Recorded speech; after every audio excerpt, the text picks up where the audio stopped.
Are you proud to be Hispanic? Hispanics in Florida now have the first Hispanic car license plate in the United States. Be a proud Hispanic. Put the Hispanic plate on your car. I want to be a doctor. I want to be a scientist. I want to be an engineer. I want to be a police officer. I want to be a professional dancer.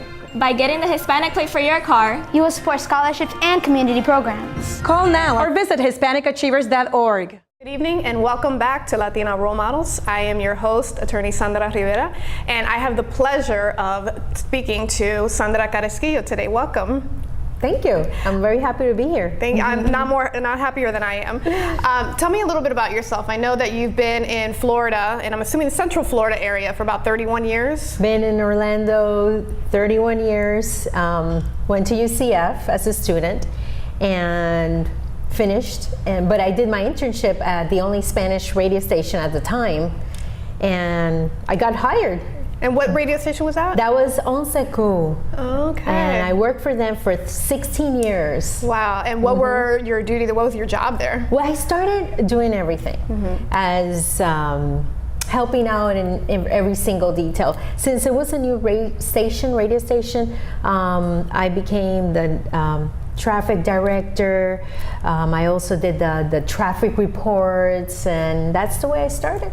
And is that something that you aspired to before you got that internship program? Yes, since I was a little girl, I was one of those in front of the mirror with the brush, talking and, and singing, you know. So I was like that, yes. Yeah. So why Florida? Why'd you come here? Florida, because you know what? My aunt at the time, she moved from Detroit, Michigan to Florida, to Orlando. And they were one of the pioneers. They've been living here for 35 years. So it was easier for me to come to my tia's house. Make the transition. Yeah. But my tia lived in Ocoee, and UCF is an Alafaya Trail, 25 miles. So then I had to move, but it was, that's why I'm here. Yeah. Now, starting in radio back then, I imagine that radio or Spanish radio in particular, has changed significantly in the time that you've been here. Can you talk a little bit about that? Yes, have changed a lot. At that time, only one radio station, no TV stations, and we were happening in Orlando. After the time, then got all the TV stations and another little AMs, and it started growing and growing. I'm amazed right now. I have so many choices right now on my radio, and I love it. Right. And what are you doing now?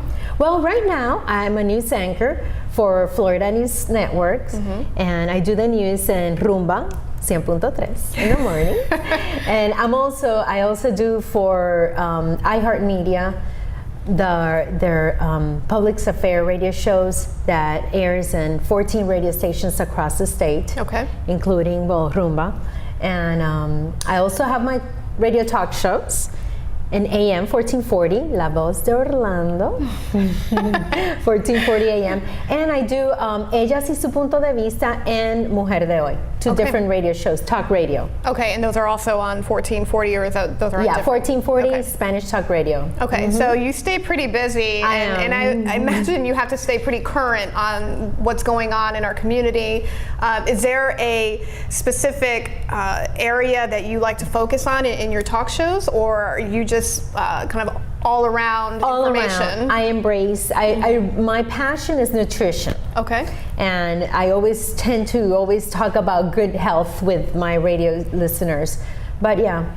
Okay. And where does that passion come from? Is that something that you studied at any time? No, I always say, why study communication? I should have studied nutrition, because that's my passion.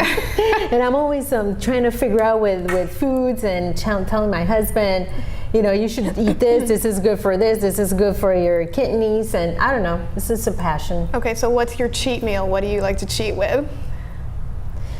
Oh, I like everything. I like sweets, desserts, yes, desserts. Chocolate. So with all those shows that you're involved in, excuse me, do you have one particular that is very near and dear to your heart? Well, my baby is Mujer de Hoy. Okay. I've been doing that for almost 15 years. And what do you do on that show? Well, I'm the producer, salesperson. I do everything. I'm the host, And we talk about, I changed the name now. It's not Mujer de Hoy, now it's Mujer y Hombre de Hoy. Oh, okay. Because I was getting a lot of male listeners. So yeah. Are there areas that in that particular show that you like to focus on, or these just dealing with issues? I do daily, Okay. whatever it's happening at the moment. Okay. Do you feed a lot off of your listeners and your calls that come in as to what you're going to speak about? Well, yeah, I wake up every day at 3:30 in the morning. Yes, that's me, the one and only in Central Florida, getting up at 3:30 in the morning. And I start reading newspapers and to see what's going on, and then highlight, to see what's more important. Okay. For a subject, a topic for the radio show. Okay. Now, I've always wanted to ask people who are in radio, obviously they're on for an extended period of time, sometimes for hours, and I'm always amazed at how there never seems to be a gap in the information. They just know how to keep talking, know how to keep the dialogue going, and I imagine sometimes you're not even in there with anybody to talk to, so you're just kind of speaking and giving your information and waiting for the calls. You have to be prepared. Okay, advice: be prepared. Have more than you're supposed to say on the air.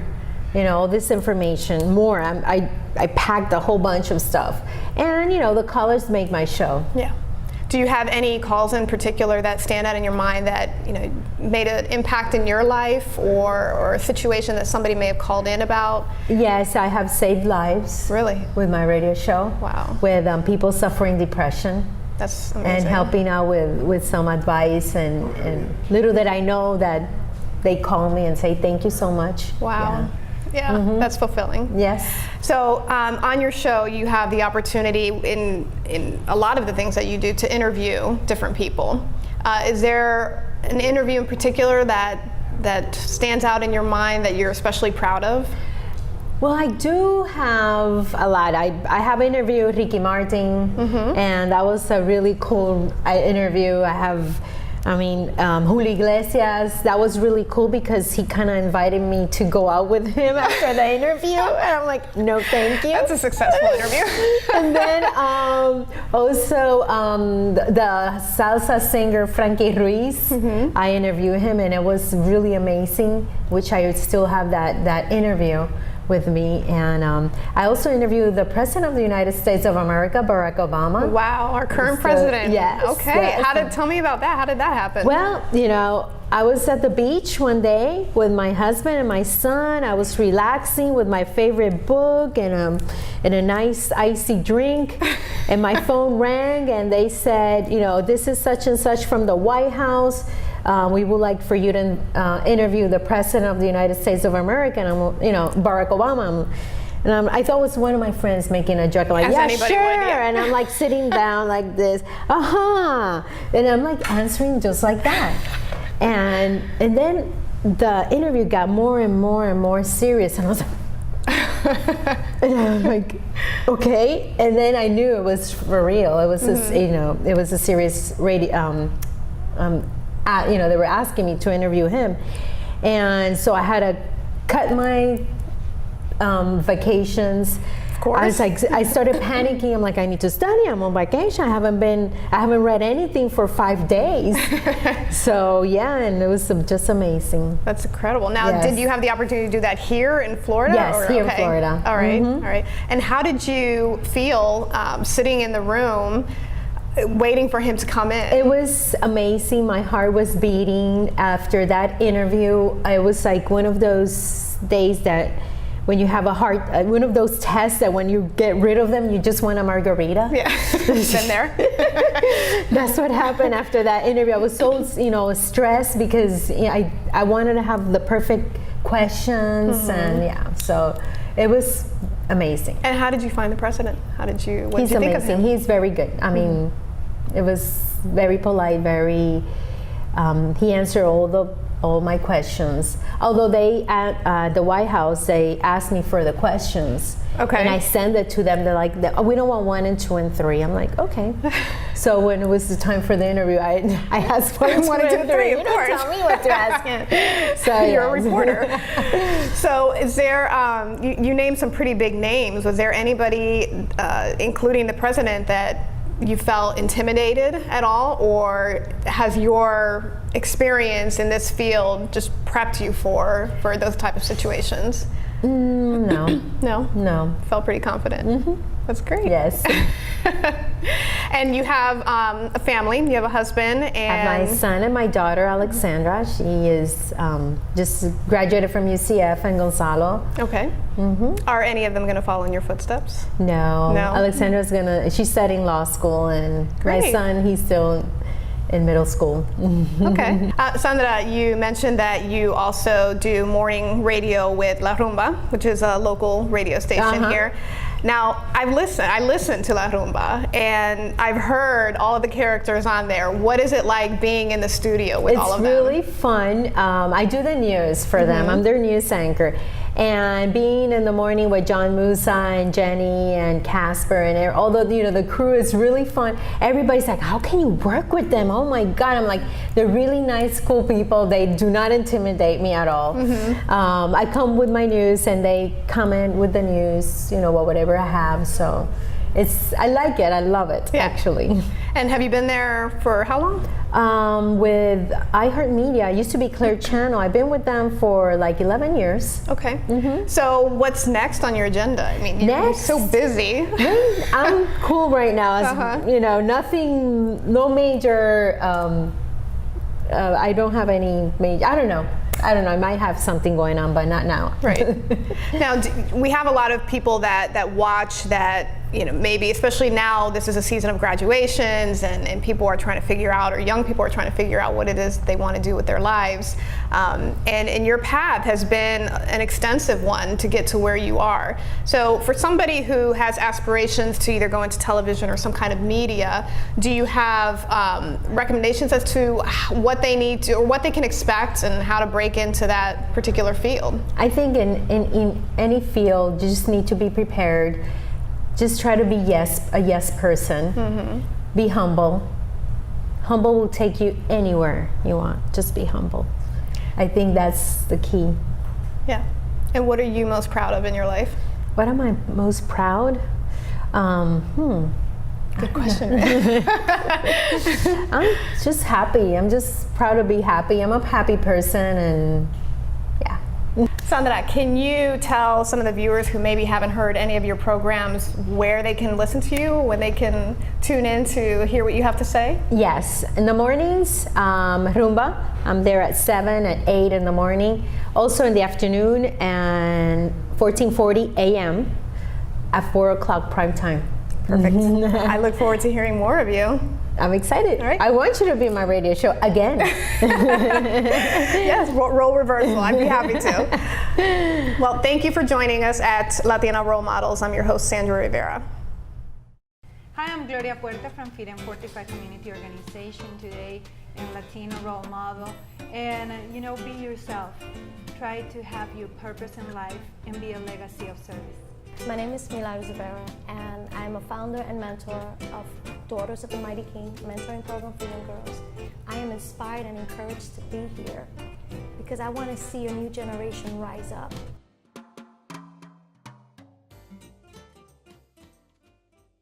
Are you proud to be Hispanic? Hispanics in Florida now have the first Hispanic car license plate in the United States. Be a proud Hispanic. Put the Hispanic plate on your car. I want to be a doctor. I want to be a scientist. I want to be an engineer. I want to be a police officer. I want to be a professional dancer. By getting the Hispanic plate for your car, you will support scholarships and community programs. Call now or visit HispanicAchievers.org. My name is Nilmarie Zapata, and I am a Latina role model because I believe that you can overcome any circumstances that come in your way and be the best version of yourself. Hello, I'm Sandra Rivera, and I'm a Latino role model. Whatever your struggles are in life, whatever you don't have or don't have access to, don't use that as an excuse for not pursuing your dreams and moving forward. Get out of your own way and get out of your comfort zone, and you will be amazed at the growth that you will experience. Welcome back to Latino Role Models. I'm Sandra Rivera, your host, and I'm here today with Pelli, and she has some very interesting information to share with us. Welcome. Thank you. Could you tell us the organization that you're here representing? I represent the United Confederation of Taino People, and I'm also a co-founder of the Caribbean Amerindian Development Organization. And what is that federation all about? What do you do? Well, although the name is United Confederation of Taino People, we have members that happen to be not just from the Greater Antilles and Puerto Rico or Boriquen and the diaspora, but we also have people from the Lesser Antilles as well as people from Guyana, the Locono people. Okay, and this is these are indigenous groups that you're representing. Is there a meeting that your federation has to address the needs of indigenous people? Yes, as a matter of fact, I just came back from the UN Permanent Forum on Indigenous Issues. And what we do, I happen to be one of the authorized delegates representing the United Confederation of Taino People. And every year, starting since 2002, the United Nations decided to open this group to address precisely the indigenous issues on over 370 million indigenous peoples in the world. Wow. So what we do is we present our issues. The UN prepares an agenda, and each year you either have a revision of previous issues or you bring up new issues. And this year, for example, we spoke about teen suicide and self-harm. We spoke about the environment. We spoke about the implementation on the Declaration of the UN on the Rights of Indigenous Peoples. And that is super important. One of the biggest goals that we have is to teach people about what this declaration is about. It addresses the minimum standards on our rights, and it was adopted in September of 2007. But yet, when we say states, it means governments of the world, have not been as proactive at implementing the declaration. And as indigenous peoples, we need to educate about that. And we also need to know that we have the right of self-determination. And that is a fundamental, universal, inherent right, where you are the one that says, this is who I am, this is what I identify with. It's not for anybody else to decide what you are. And where does the U.S. stand on that declaration? Very excellent question. On September in 2007, this declaration actually took over 25 years to be adopted. Wow.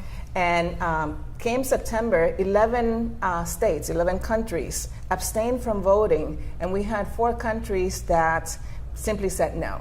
And among those was the U.S. It was U.S., Canada, Australia, and New Zealand. But eventually the other ones changed their mind, and they decided to adopt the declaration. And the last one to accept it or to adopt it was the U.S., and they did that in December of 2010. And do you have any opinion on that as to what you attribute I that to? have many, many opinions. Any that you feel comfortable sharing? Do we have 3-week show? I'm sorry. I do have to say that when we speak about the right of self-determination, this is not a right that the U.S. is giving you and an opportunity to fill out on the census, yes, I happen to be Taino, or yes, I am a Navajo. It's not that. It is a universal right, and it's protected by international law. So it is not a favor, first of all. Now, when you have the U.S. government stating that they do respect the right of self-determination, many times that statement is aligned with federally recognized tribes. And there's 566 federally recognized tribes. And unfortunately, most of our people, especially in the Caribbean, think, well, the U.S. has all their Indians fine, and they live all in reservations, and they're all recognized. And that could not be further from the truth. Okay. There's 566 federally recognized and over 450 that are not recognized. In the U.S. alone? In the U.S. alone. Okay. Okay. Another issue that to me is really important, and this I try to educate as much as I can, whether it's at a local level, on the living room in my house, or in your house, is about the extinction theory, this myth that has been instilled in us, indigenous peoples of the Caribbean, from the second we enter school. Okay, the Taino has been left as though we're archaeological artifacts, and that could not be further from the truth. Now you can have somebody, and I happen to have the blessing of having the Taino stereotype, but you can have somebody like me, and you may have one of these people say, well, all the Taino are extinct. And yet you can have that same person come here to U.S. territory and happen to encounter or be able to visit a powwow where you have somebody with blonde hair, blue eyes, pink skin, and you say, well, that happens to be an indigenous person. And that same person that told me that I'm not Taino that rocks their world. accepts that immediately. Right. There's no question about it. You know, when in reality, we do have a lot of history. There has been continuity as far as our culture. Traditional knowledge. You know, many of us grew up taken care of or having our illnesses taken care of by abuelita with our teas and leaves, plays to bring down inflammation. Our grandfathers, they didn't know agricultural methods from some university. It's a more holistic approach. It was ancestral knowledge. I mean, I remember my grandfather telling when you could cut a branch on a tree or where you can go and harvest based on when the phases of the moon, actually. Right. So there's a lot of things that happen, and even language, a lot of words from the Taino language that have trickled down, and many times people don't even know that that happens to be a Taino word, you know, or that practice was Taino. Or they confuse what was indigenous with maybe that's an African practice. Right, okay. That makes sense. sense. So we need to educate our people. And the myth of extinction is something that even I, having researched and studied for as many years as I have, and believe me, the more you study, the more you realize life is not long enough for everything that there is to learn. But one of the things is that even I at some point thought, we're the ones that, you know, that the world is saying that we're extinct, and we're not. But yet, when I started participating in person at the UN, I realized, wait a second, this is not exclusive to us. We thought that we were the ones that were extinct, but now I hear all these people, you know, in Africa, in Bangladesh, in Crimea. It makes the world that much smaller because you're facing the governments are saying we have no indigenous people, so we haven't had indigenous people since the 1500s or whatever figure they say. When in fact you have people that are saying we're here, we've always been here.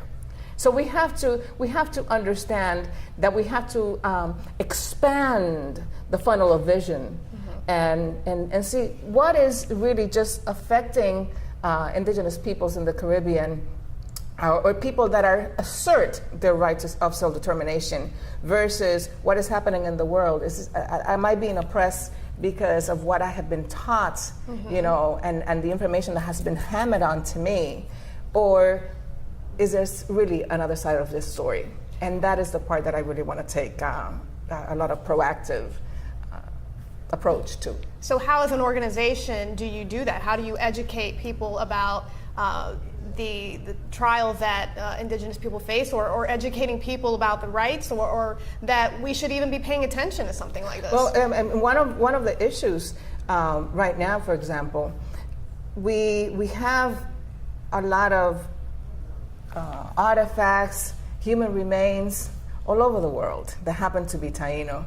And when we're talking about the Repatriation Act, because we're not federally recognized, we're in that limbo. So we do advocate, and the different mechanisms that the UN provides, because that's how you have to do it. We have to remember that regardless of what you identify with, we happen to be part of a society that has a system. So we need to go into that system. We need to know what our rights are and then be able to advocate, you know, and make interventions or do shadow reports whenever you have these conferences that have to do with issues that are impacting the indigenous peoples in the Caribbean. And when you go to these forums or even to the UN, do you have the opportunity to, after speaking with some of the other groups representing other countries, do you take from that different ways that you can bring back to your own organization or to your own state or country and be able to implement some of those ideas? That is like the best question of all. When we go to the UN, we have to understand that still happens to be their living room. We're the ones that are going there as a guest, you know. But we have to do what we have to do, you know, and present the issues, and that's one part. But remember that you have the opportunity of getting in touch with another 2,000 indigenous delegates from the world. And to me, the network is key. Because maybe someone in Australia is dealing with an environmental issue that is very dear to me, and I'm dealing with the same thing in the island, in Boriquén, for example, or Quisqueya, you know, now with the mining and all these other things that are impacting the environment. So we can learn and we can create liaisons and networking. And then what is working with you? And just to give you an idea, I happen to be a mentor on this excellent project that Tribal Link Foundation has, and it's called Project Access.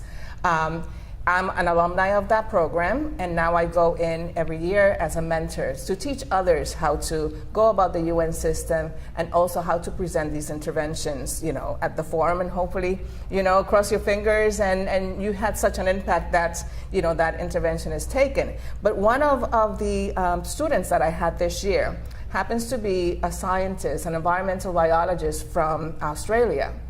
And we were talking about, you know, the love that I have for the ocean and the difference that I had seen on the ocean floor and invasion of species in our island. I happen to be from the southwest in Boriquén. Cabo Rojo, Bouillet is the beach that I love. But I started seeing a lot of issues with that. And because of that relationship, and because of those conversations that were casual conversations, when she went to Australia, she wrote to this person that has an incredible program to help the farmers that have land next to oceans, how to create these embankments that protect the water, saves the sediment, and then whatever goes into the ocean floor is not as contaminated as it would have if they had not created those processes. So we're trying to work on creating a program along with Australia, and hopefully that will happen. You know, my goal is that we do. Great. But save our oceans and start in my town, and hopefully we can trickle down to other places. Well, thank you so much for all of that information. I know that you taught me something, and I hope that you out there learned something as well. I appreciate you being here. Thank you, Sandra. Thank you for tuning in to Latino Role Models.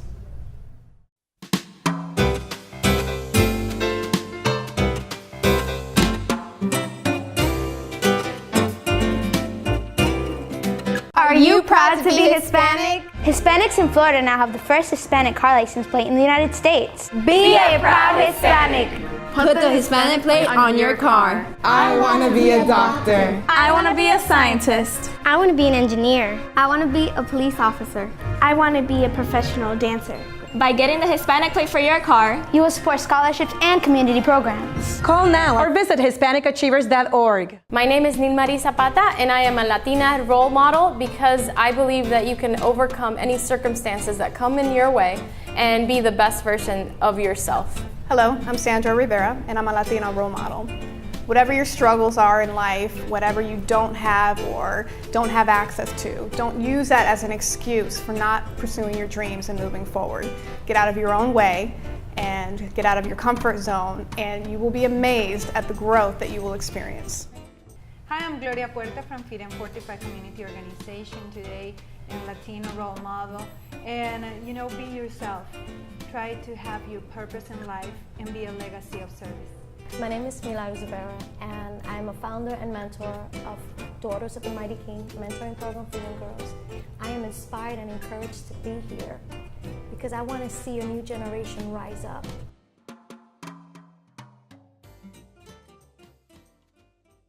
Are you proud to be Hispanic? Hispanics in Florida now have the first Hispanic car license plate in the United States. Be a proud Hispanic. Put the Hispanic plate on your car. I want to be a doctor. I want to be a scientist. I want to be an engineer. I want to be a police officer. I want to be a professional dancer. By getting the Hispanic plate for your car, you will support scholarships and community programs. Call now or visit HispanicAchievers.org.